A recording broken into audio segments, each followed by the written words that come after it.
મિત્રો, જો તમે લેપટોપ કે કોમ્પ્યુટર વાપરતા હશો તો તમે એક બાબત ચોક્કસથી નોંધી હશે કે કીબોર્ડ પરના મૂળાક્ષરો સીધી રેખામાં ગોઠવાયેલા નથી હોતા. મતલબ કે ક્યુ પછી ડબલ્યુ ઈ વગેરે આવે છે. પરંતુ શું તમે ક્યારેય વિચાર્યું છે કે કીબોર્ડ પરના મૂળાક્ષરો એબીસીડી ક્રમમાં કેમ નથી હોતા?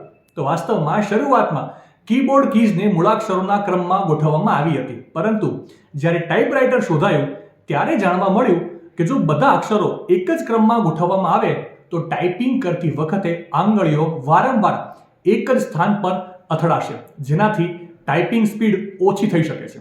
તેથી કીબોર્ડ કીઝ એવી રીતે ગોઠવવામાં આવી કે આંગળીઓ સતત ફરતી રહે, જેનાથી ટાઈપિંગ સ્પીડ વધી જાય. આજે આપણે જે કીબોર્ડનો ઉપયોગ કરીએ છીએ તેમાં QWERTY લેઆઉટ છે. આ લેઆઉટ ક્રિસ્ટોફર લેથમ શોલ્સ દ્વારા 1870માં બનાવવામાં આવ્યું હતું. જ્યારે આ ફોર્મેટની શોધ કરવામાં આવી ત્યારે એ જાણવા મળ્યું કે આ ફોર્મેટમાં ટાઈપ કરવાનું સરળ થઈ જાય છે. બટનો જામ થવાની શક્યતા ઓછી હતી અને ટાઈપિંગ ઝડપી થઈ જતું હતું. આ જ કારણ છે કે હજી સુધી કીબોર્ડ કીઝમાં QWERTY લેઆઉટ જ જોવા મળે છે. માહિતી સારી લાગી હોય તો રીલને વધારે શેર કરજો અને આવી જ અવનવી માહિતી માટે સંદેશ ડિજિટલ સાથે જોડાયેલા રહેજો.